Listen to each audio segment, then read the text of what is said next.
우리 하나님의 말씀을 함께 보겠습니다. 하나님 말씀 열왕기하 11장 17절부터 21절까지입니다.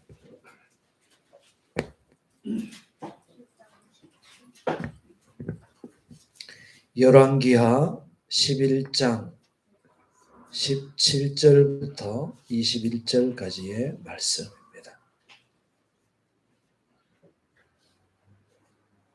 제가 말씀을 읽어드리겠습니다. 여호야다가 왕과 백성에게 여호와와 언약을 맺어 여호와의 백성이 되게 하고 왕과 백성 사이에도 언약을 세우게 하며 온 백성이 바알의 신당으로 가서 그 신당을 허물고 그 제단들과 우상들을 철저히 깨뜨리고 그 제단 앞에서 바알의 제사장 낫단을 죽이니라. 제사장이 관리들을 세워 여호와의 성전을 수직하게 하고 또 백부장들과 가리사람과 호위병과 온 백성을 거느리고 왕을 인도하여 여호와의 성전에서 내려와 호위병의 문 길을 통하여 왕궁에 이르매 그가 왕의 왕좌에 앉으니 온 백성이 즐거워하고 온 성이 평온하더라.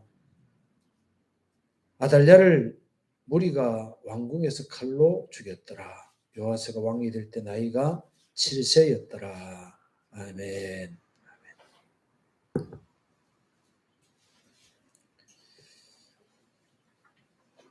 여러분들이 가지고 있는 그 교재를 보면 4쪽을 보면은요, 4쪽에 이제 표에 밑에서 맨 밑에 보면 요아스가 나오죠. 맨 왼쪽에, 그죠? 표의 맨 왼쪽에 맨 밑에 요아스가 있죠.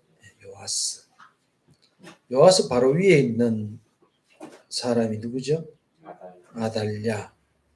아달랴의 얘기부터 오늘 조금 얘기를 나누려고 합니다. 아달랴. 자, 됐습니다. 이제 덮어놓으시면 됩니다. 아달랴입니다. 아합이 지난번에 말씀드린 대로 유다의 왕이었던 아주 선한 왕이었죠. 여호사밧과 이제 사돈을 맺었죠.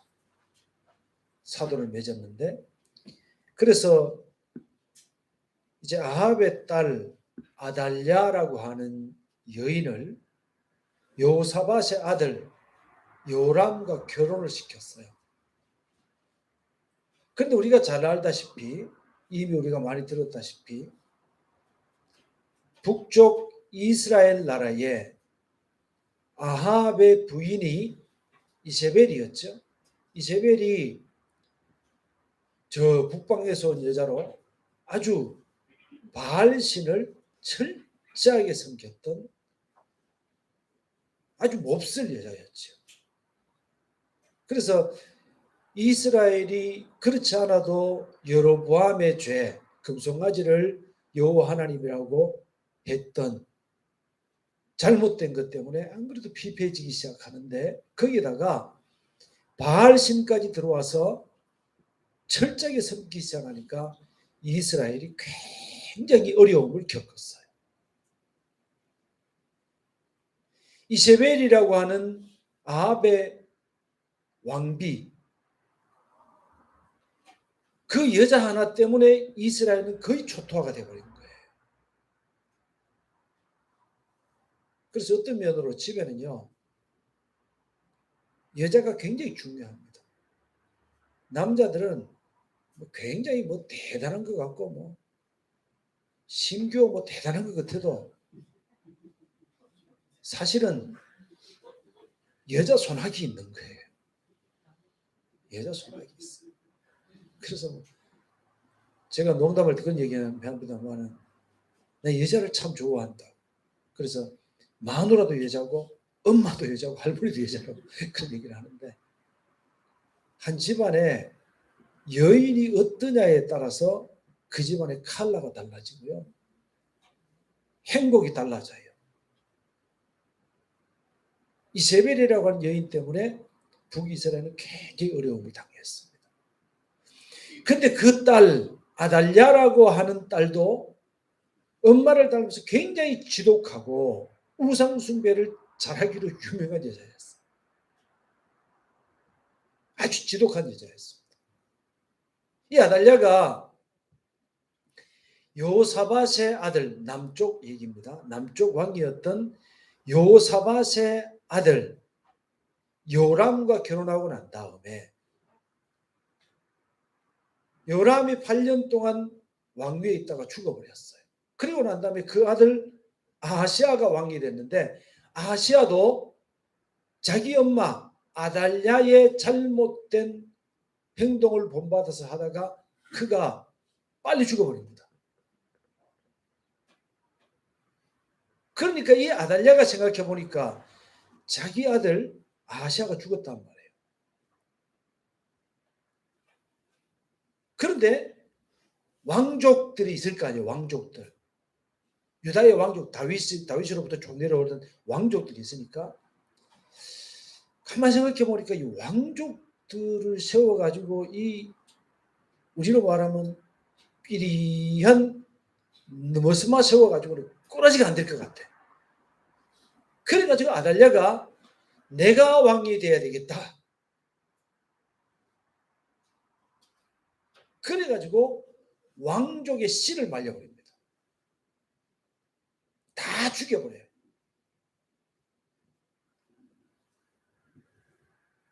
다 죽여버렸는데 이제 그 12장 그 열왕기하 12장에 보면 11장에 보면 11장에 이런 얘기가 나와요. 11장 1절에 아하시아의 어머니 아달랴 그의 아들이 죽은 것을 보고 일어나 왕의 자손을 모두 멸절하였으나 왕족을 아주 역대하의 말씀 보면 씨를 말렸다 이렇게 표현합니다. 씨를 말렸는데 2절에 보면 요람 왕의 딸 아하시아의 누이 요세바가 아하시아의 아들 요아스를 왕자들의 죽임 당하는 중에 빼내어 그와 그의 유모를 침실에 숨겨 아달랴를 피해 죽임을 당하지 않게 했다. 그러니까 요람의 딸, 요람의 딸이죠. 그러니까 한마디로 그 누구냐 그러면은 고모의 손에 의해서 이 요아스가 억지로 살아나는 거예요. 유모의 침실을 숨겼다가 억지로 빼돌려 가지고 억지로 살게 만듭니다. 그리고 왕족이 하나가 남은 게 하나가 남았어.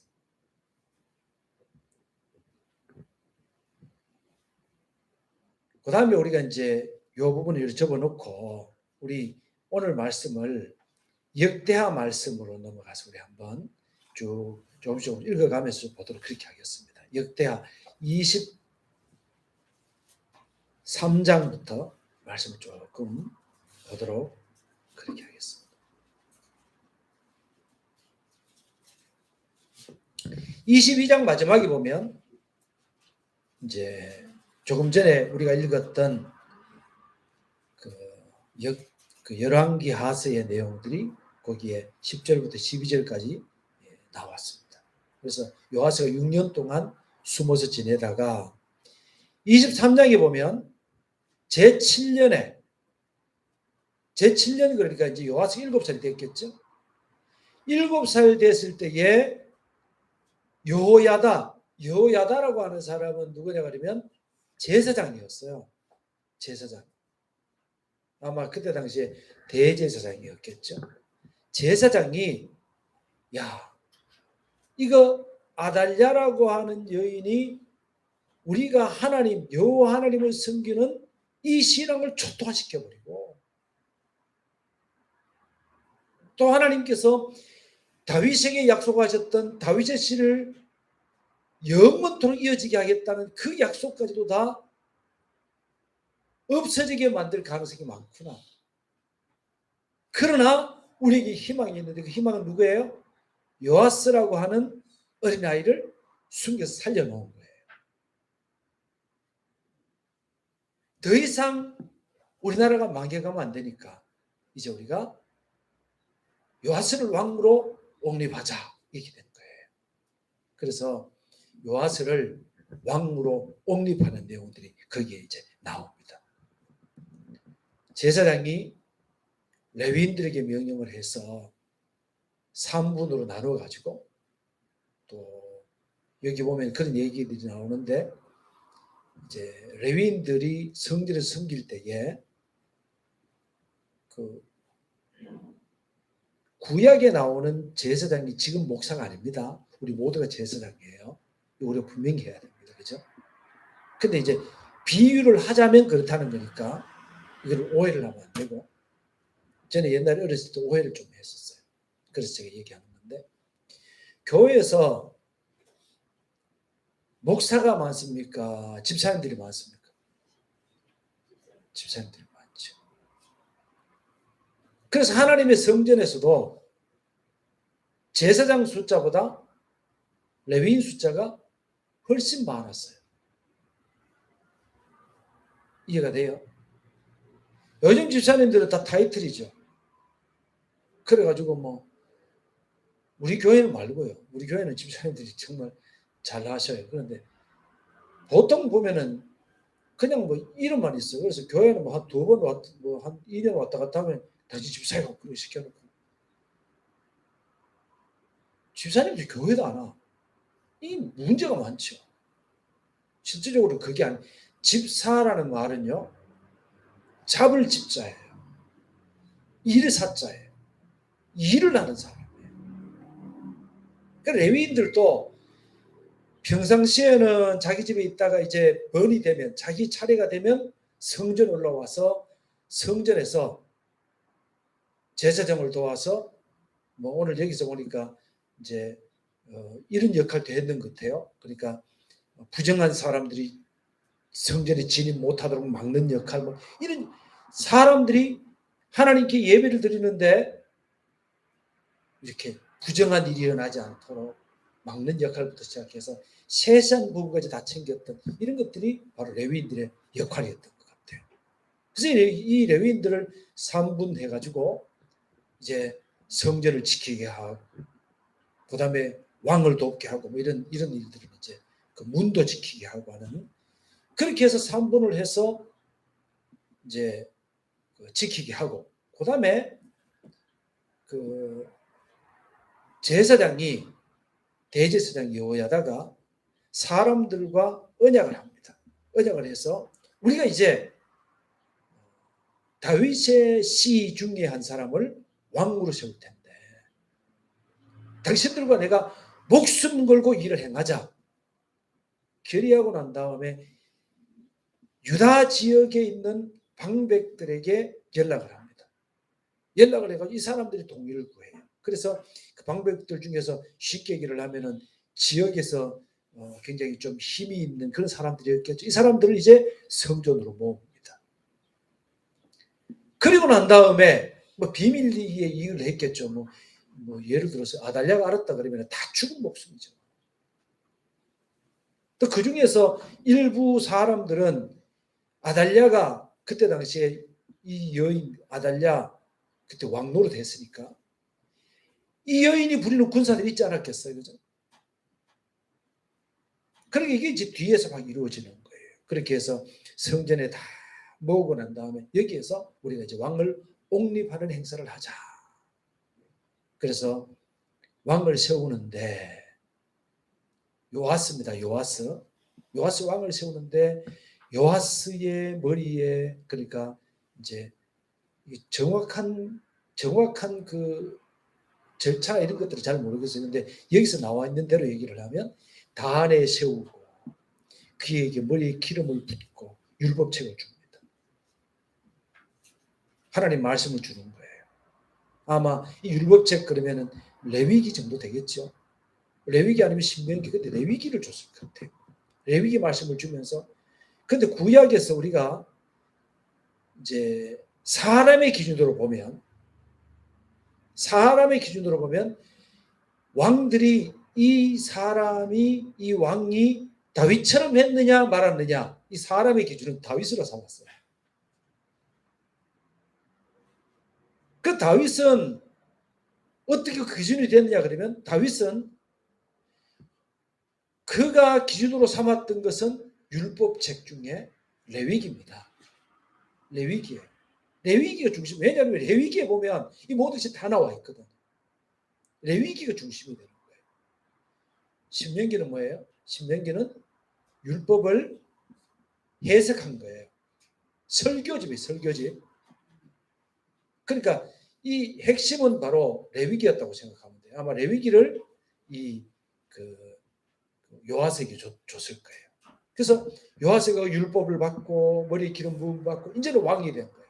그래서 사람들이 찬양을 하면서 하나님께 웅돌리는 찬양을 하면서 기쁘게 박짝지근하면서 이제 하나님을 찬양하는. 그래서 사람들이 모여가지고 여기서 막 예를 들어서 수백 명이 모여서 막 이렇게 하면 그때는 방음도 이만큼 안 됐을 텐데 그죠? 사람들이 모여올 거 아니에요. 무슨 일인가 싶어서 아달랴가 여왕이었던 아달랴가 그렇게 성전을 찾아가 보니까 들어가 보니 거기에 이제 7살짜리 꼬마가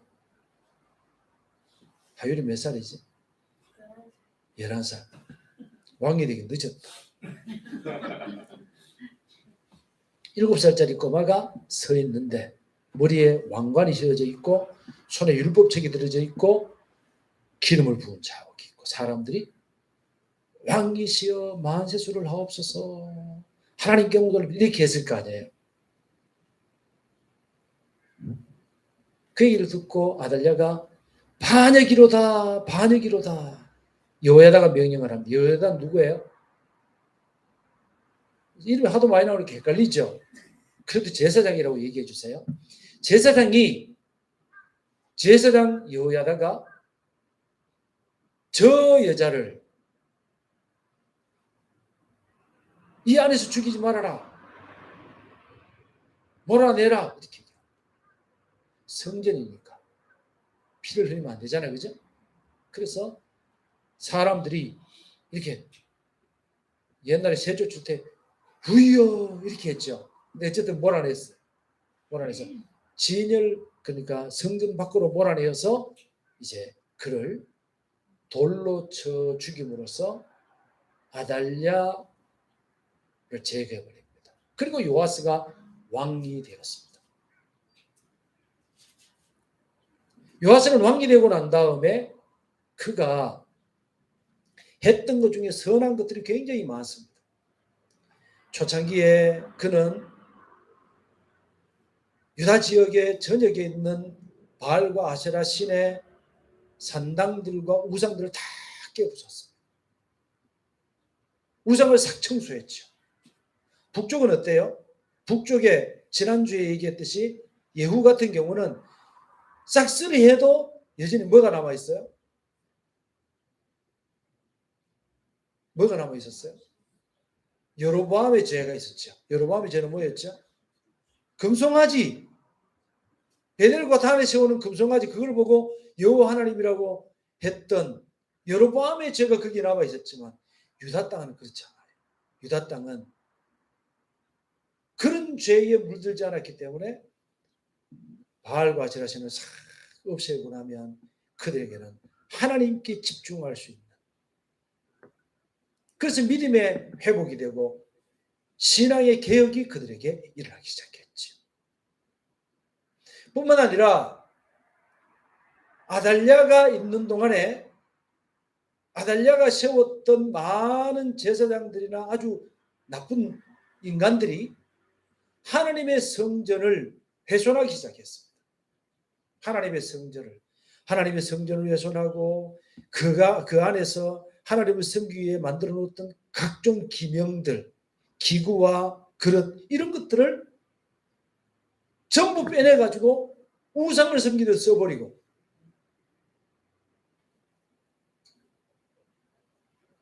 성전이 허물어졌을 뿐만 아니라 성전에 있는 기구들도 많이 없어져 버렸습니다. 여호야다가 그걸 보면서 얼마나 가슴이 아팠을까, 제사장이. 그죠? 이거를 뭐 그러지 말라고 말리려고 그래도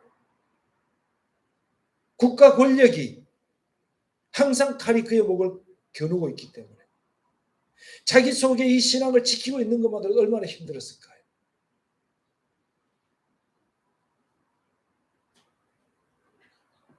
오래전에 제가 전번에 얘기했나요? 필리핀에 있을 때 저희 앞집에 인도 사람이 살았어요. 인도 사람. 인도 사람이 살았는데 그 집에 자주 놀러 오는 파키스탄 목사님이 있었어요. 그 인도 사람은 주님 믿는 사람이 아니었거든요. 근데 파키스탄 사람이 놀러 왔어요. 이 파키스탄 목사님이 제가 목사인 줄 알고 저랑 얘기를 하는데 그때 내가 그거 다 영어로 다 알아들었는데 그런 얘기를 해요.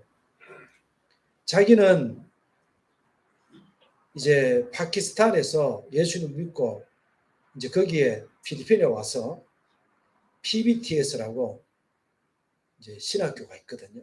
거기에서 이제 그 MDiv 과정을 끝내고 THM 과정, 석사 과정을 이제 공부를 하고 있으면서 얘기하기를 자기의 조국 파키스탄이 복음화되기를 간절히 바라는데 뭐 위성을 띄워서 뭐 어떻게 방송을 하고 뭐 그런 얘기 하는데 뭐 그런 얘기는 저한테는 너무 황당한 얘기고 황망해요. 왜냐하면 제가 그럴 능력이 어디 있어요. 지금 내 먹고 살기 바빠 죽겠는데 그때는 그랬단 말이에요. 그러면서 이런 얘기를 합니다. 자기는 파키스탄에 돌아갈 수가 없대. 돌아가면 죽는다는 거예요. 자기가 목사라는 걸 알기 때문에. 지금도 파키스탄은 이슬람교의 교리 중에 하나가 어떤 게 있냐 그러면 그들이 신앙을 그러니까 다른 사람에게 전도를 해서도 안 되고 그 다음에 그가 이렇게 개종을 하잖아요. 기독교로. 어떤 사람들을 죽이고 어떤 사람을 추방해요. 그 자기는 파키스탄에 돌아가면 죽는다는 거예요. 돌아갈 수가 없다는 거예요. 그게 현실이에요. 지금 그런 얘기들이 많이 안 들려옵니다. 아마 굉장히 얼마 전에도 어떤 선교사님을 통해서 들어보니까 필리핀의 저 민다나오에 가면 민다나오라고 하는 섬이 있어요. 남쪽에 큰 섬입니다. 거기도 신학교도 있고 한데 그 이슬람 자치구가 있거든요. 그 선교하던 한국 선교사가 죽었어요. 모슬렘에 의해서 죽었어요. 우리 별로 그렇게 안 두들고 있잖아요.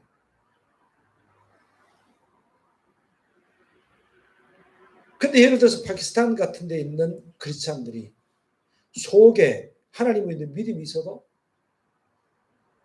이거를 가지고 어떻게 표현할 수 있는 방법도 없고 마음껏 예배할 수도 없는 그런 북한은 그렇지 않을까요?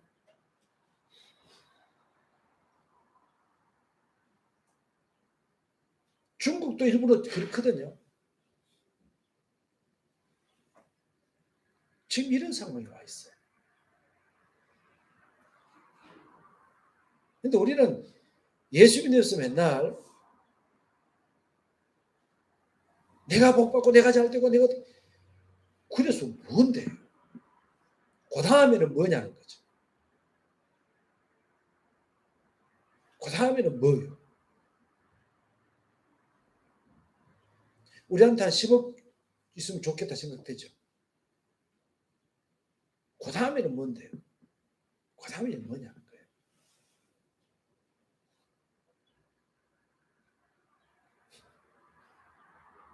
100억 가지고 있으면 어떡해요?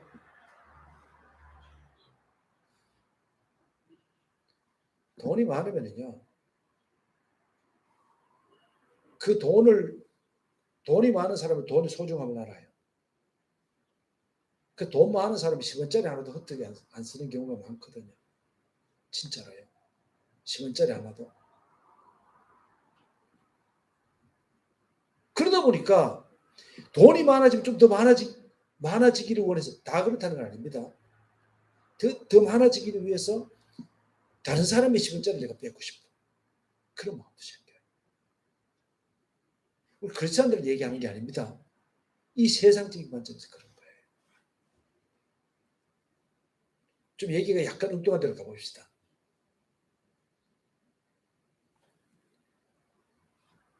공산주의 혁명, 이것은 어디서 오느냐?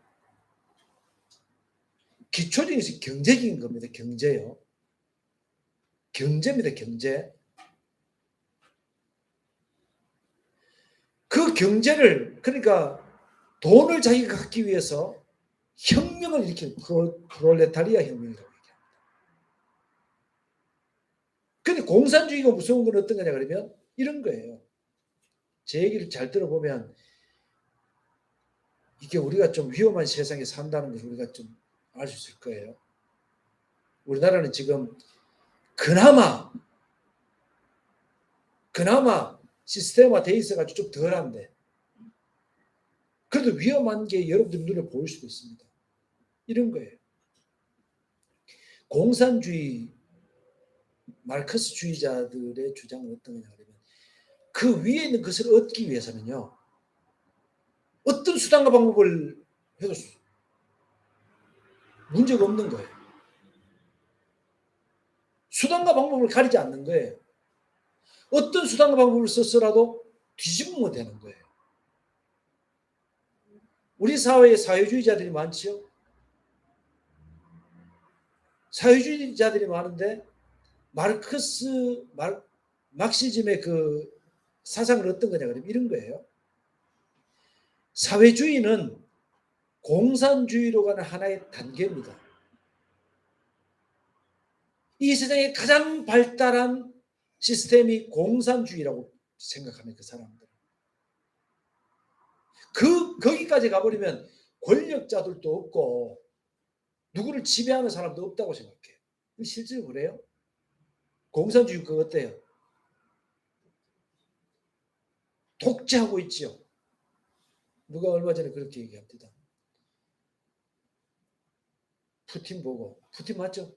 네, 푸틴 보고 얘기하기를 치로 죽을 녀석이 얼마나 산도가 저지하고 있냐고.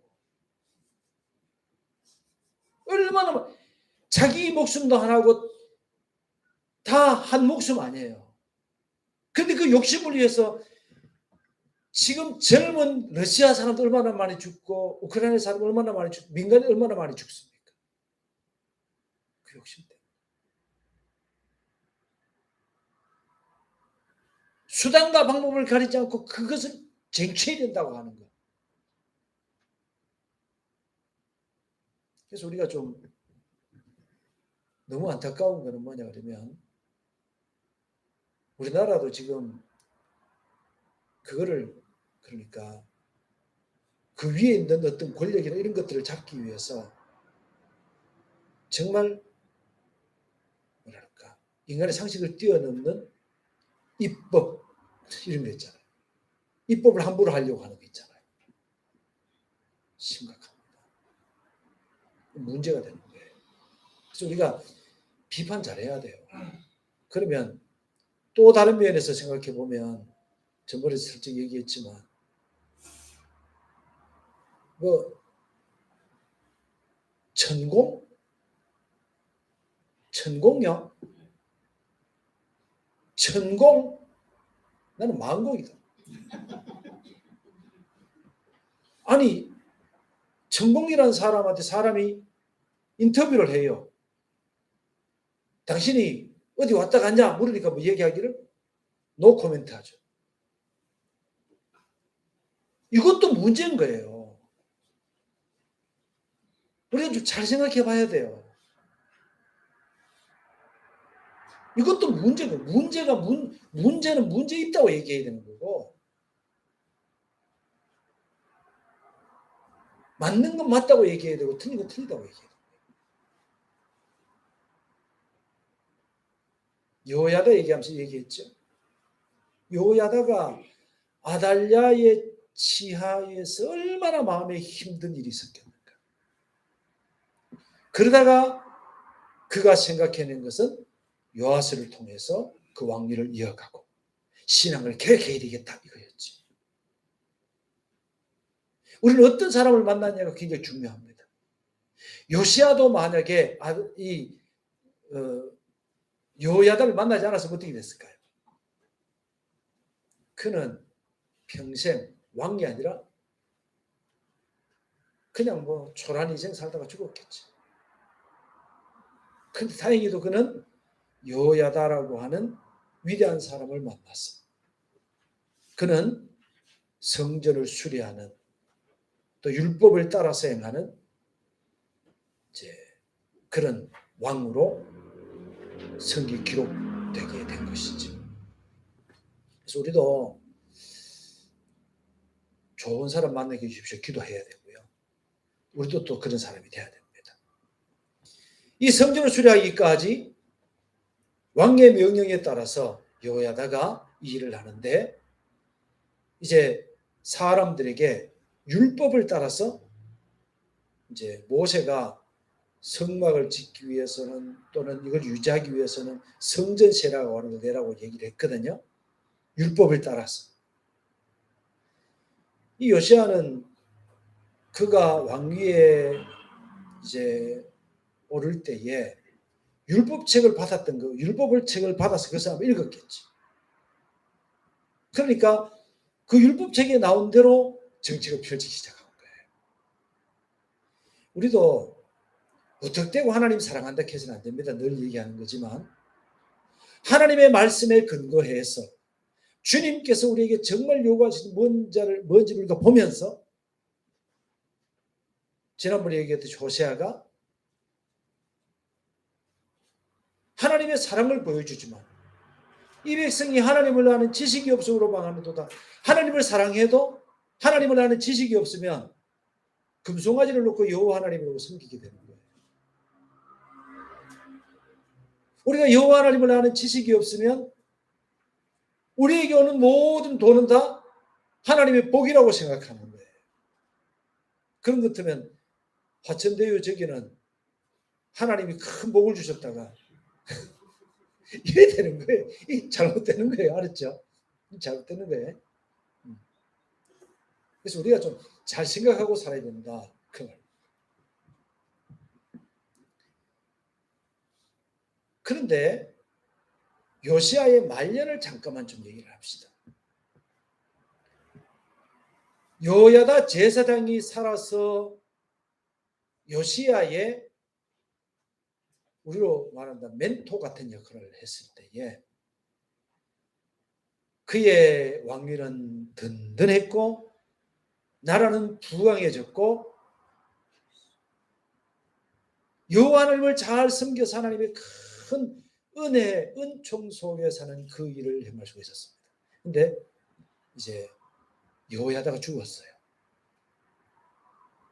여호야다가 죽고 나니까 우리로 말하면 참 변방에서 여호야다 시대에는 찍소리도 못하던 그런 사람들이 스물스물 나옵니다. 나와가지고 요시야를 만나가지고 요시야로 하여금 우상 숭배를 하도록 만듭니다. 우상 숭배. 다시 바알과 아세라신을 섬기는 이 죄에 요시야가 빠지지요.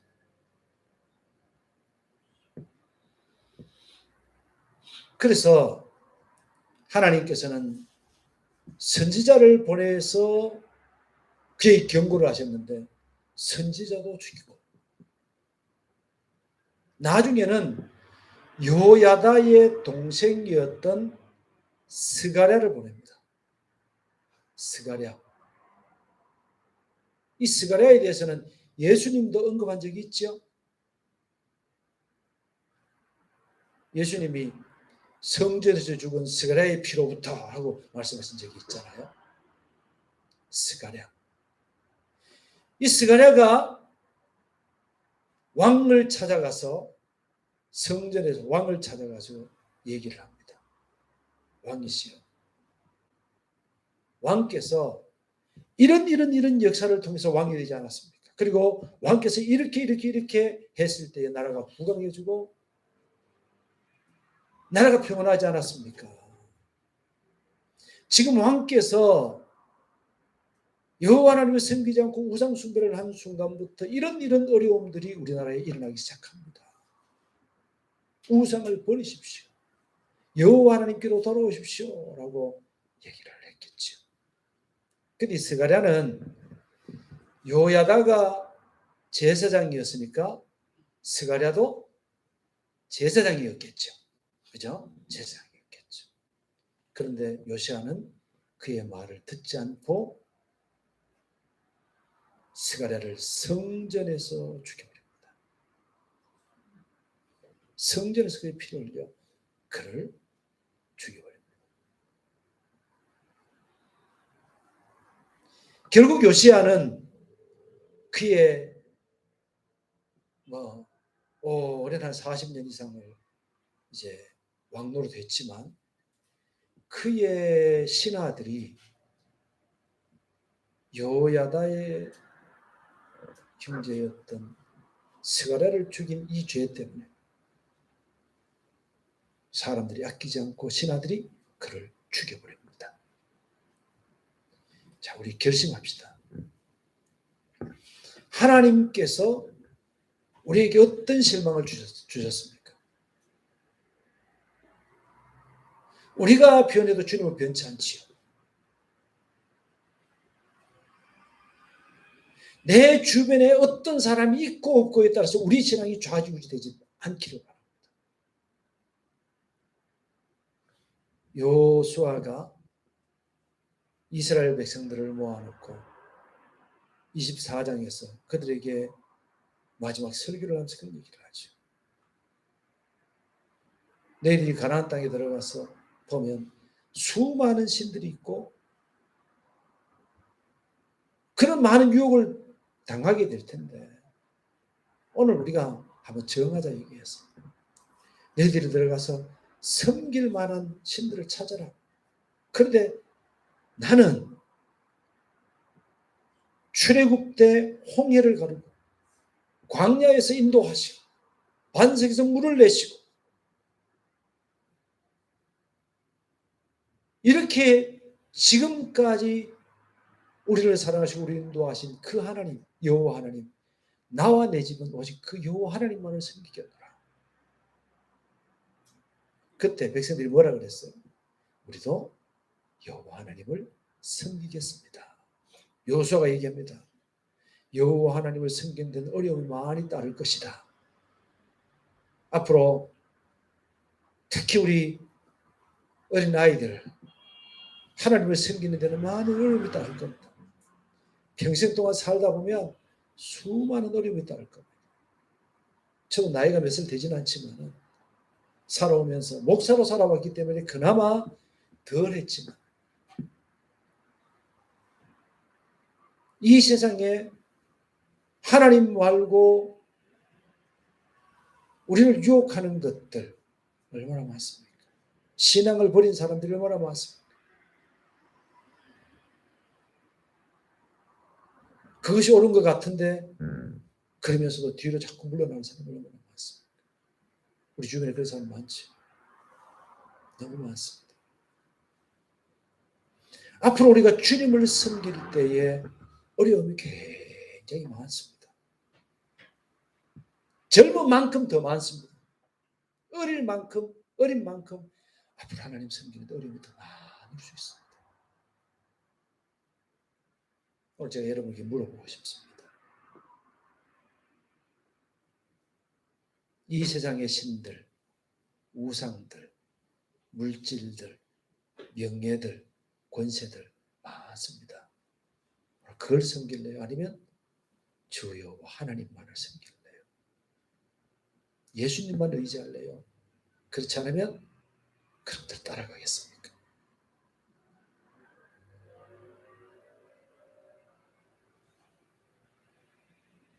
주님만을 따르겠다는 고백이 우리의 고백이 됐으면 좋겠습니다. 기도하십시다. 이 시간에 우리 잠시 한번 기도해 보십시다. 우리의 마음을 다해서 하나님, 저와 제 집은 여호와만을 섬기기를 원합니다.